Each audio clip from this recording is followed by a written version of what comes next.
All right. Are you recording? Yeah. Before we get started, I'm just curious, what is one thing that you're feeling anxious about right now? This conversation. No, for real, like in your life, like what are you thinking about that you're anxious about? I think this week we are hit once again with the violence in our nation and in our local, in our state. And then also this week in our family, it touched our community where the students were faced with a lockdown at school with a nearby suspect roaming around. It was a terrifying potential for violence situation. I think that's a great way to start our episode today. Hey everyone, welcome back to another episode of Coping. Today we're talking about anxiety and the very real experience of anxiety. And when we think about anxiety, is it just us or does everybody experience fear and anxiety in their life?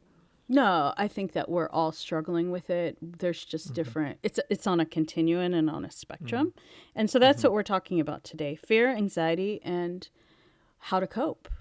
Let's get started.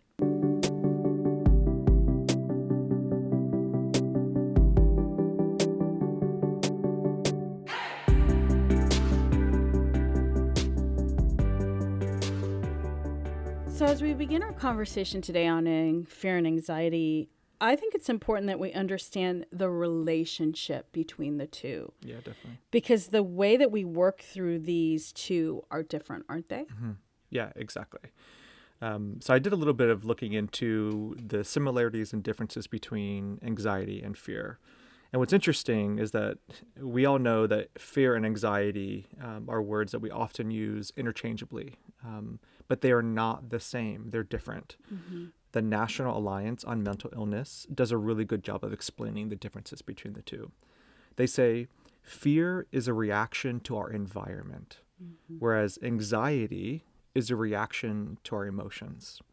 So, in other words, while fear energizes the body for movement, the fight or flight response, anxiety actually pushes down all that energy and emotion in the hopes of not feeling it anymore. Yeah, that's a really helpful explanation because I think that we often confuse the two. But either way, what I say when I'm working with students is that fear is like a prison. Max Lucado has this great quote that said, "The presence of anxiety is unavoidable, but the prison of anxiety is optional."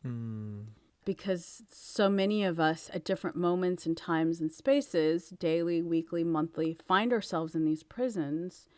We have to think about, like, what are the keys that can unlock us out of these prisons? I love that analogy about fear being a prison.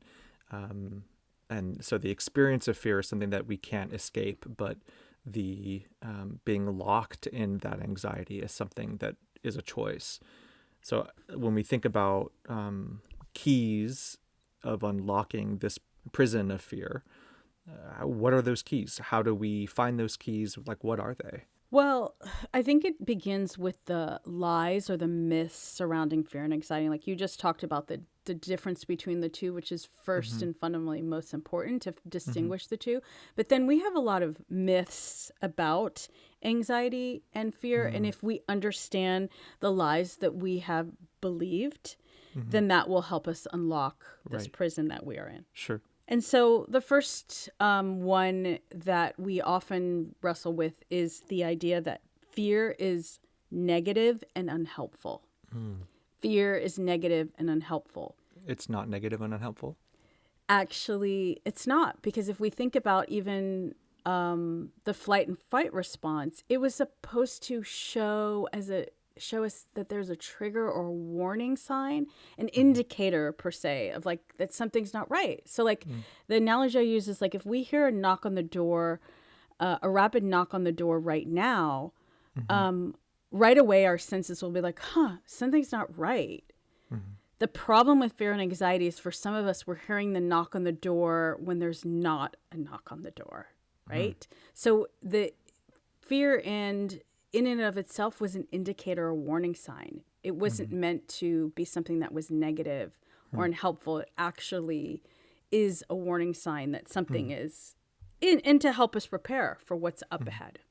So fear has always been a part of our survival instincts, something helpful and a positive thing to alert us of danger in our surroundings. 100%. But anxiety is the thing that causes us to fear everything, even when there's not danger around us. Right. Like in your definition, you said that it's a reaction to a feeling or emotion, not an environmental. So like the knocking on the door, if you hear knocking or you're afraid that there may come a knocking on the door and there's no evidence to support that, that is where it is that anxiety has now taken a foothold as opposed to fear.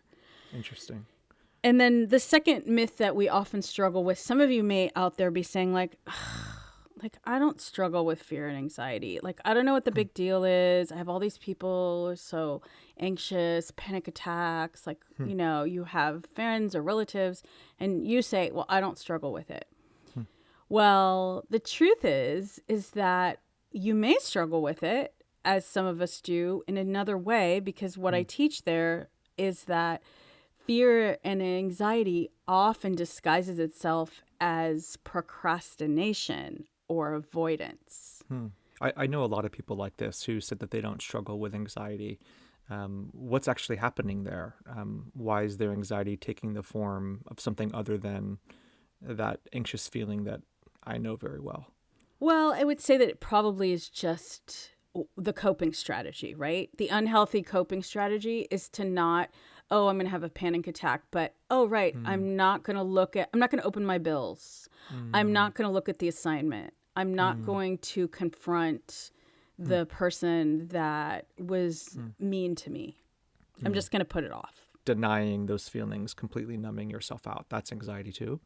Absolutely, because it's an escape behavior, if you think about it. Numbing is an escape response, and that's an unhealthy coping. We wish we could all, just watch Netflix and and be in our beds when bad things happen, or we don't want to deal with the impending doom. That is a very unhealthy coping strategy. Yes. So you're saying it's like a version of flight, where they're running away from the problem itself. And just ignoring it, that too is a survival instinct. Right. That That makes a lot of sense. flight and escape is the same. Absolutely. Interesting. Yeah. And then I would say the last myth that we often struggle with is that experiencing fear is a sign of weakness. So that we don't want to seem afraid or be weak or be labeled as unable to face things. And so that fear is automatically a sign of weakness. Yeah, I would say for this one, for me, whenever I'm feeling anxious, I feel like I did something wrong, that somehow I messed up, my well-being or my balance in my life when I'm feeling anxious. For me, I get like really bad headaches when I'm feeling anxious. So I feel like somehow I screwed something up and I allowed this anxiety to happen. And of course, that line of thinking can exasperate it, make it worse. Right. And the truth is that facing our fears actually allows us more freedom and allows us to feel more empowered in our lives. And even if it's just one tiny step at a time, baby steps of a fear. We just had a workshop, and one of the things we encourage attendees is to first of all list their current fears, and then also maybe just pick one of them. And if they've been procrastinating, to go after it, or if they have been afraid, to talk with a trusted friend or counselor about a strategy to overcome that fear this week with one step. So when I'm thinking about our listeners who may be experiencing anxiety the way that I do, or experiencing anxiety as procrastination or, flight in a different form, what advice do you have for them about facing their anxiety and dealing with it? How do you start that process? Well, number one is what we're doing today is that we're acknowledging where we're at. So you would have to think about which one of these myths did you resonate with. More than one is fine. Acknowledge where you're at.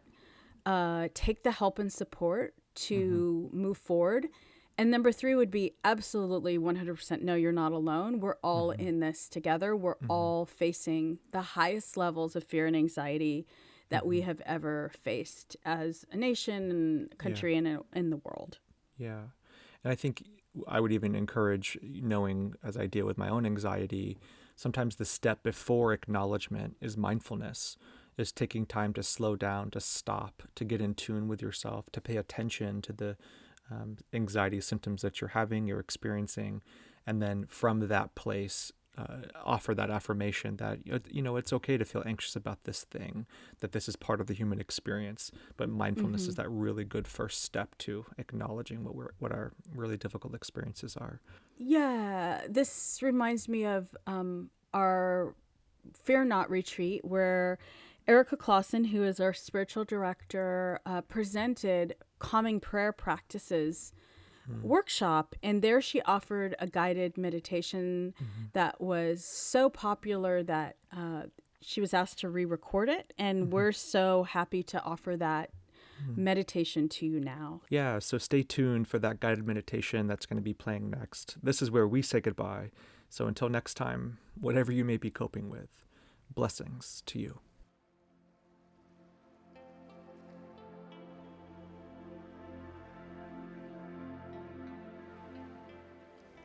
I will be guiding us through a calming prayer practice that can help us connect our mind, body, heart, and soul to the God of love, so that as we experience God's perfect love, the control that our fears and anxieties have over us may lessen. Imaginary prayer is when we enter our imagination with Jesus and open ourselves up to whatever gift Jesus desires to offer us. I will invite you to imagine a specific scene, but please feel free to adapt it to whatever works best for you. As we begin, I invite you to focus on your breath. Notice your inhalation and your exhalation. Let yourself breathe in and out naturally, connecting with the Holy Spirit that is within you. Now, you may close your eyes and imagine a favorite place of yours, a place where you feel at peace, where you feel safe, your own sanctuary.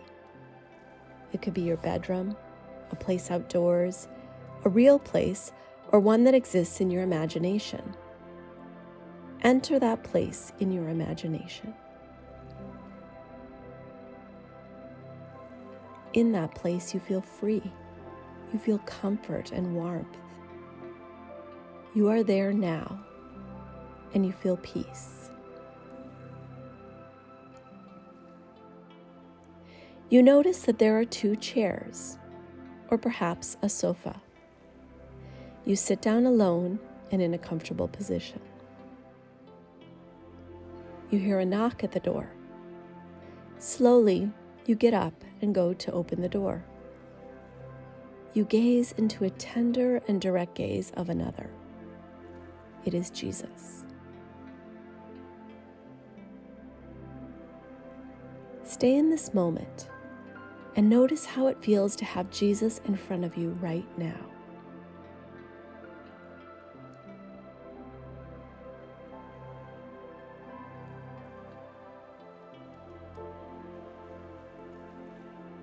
You look at Jesus and invite him to enter your safe place. You ask him to sit next to you.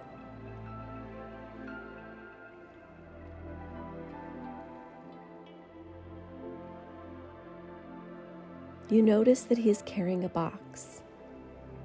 What does the box look like?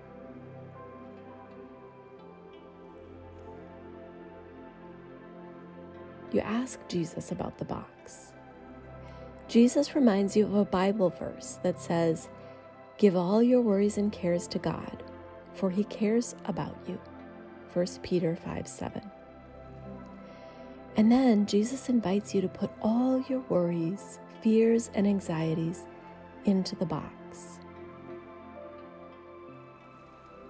Watch as your worries and anxieties go into the box.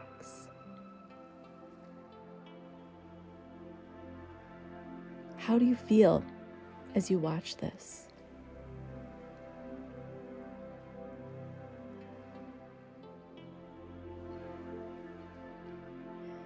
Are there any that want to come back out of the box?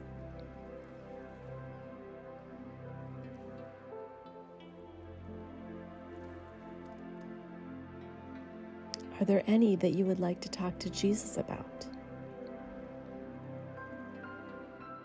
Take this next minute in silence and talk to Jesus about them. Listen to his response.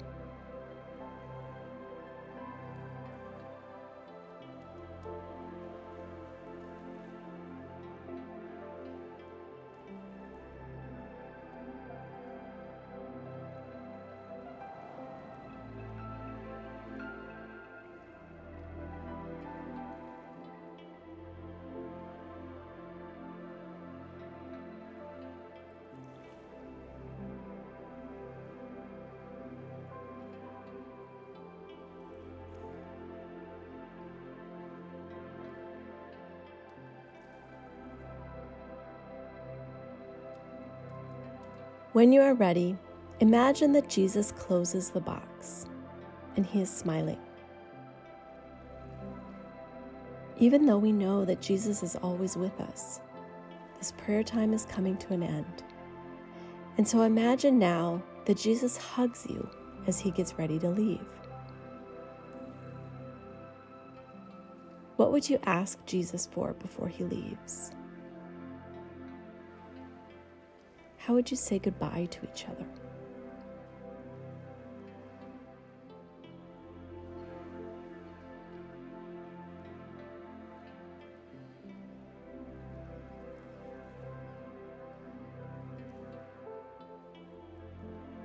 As you leave the sanctuary in your imagination, wiggle your toes and fingers and come back to this present moment.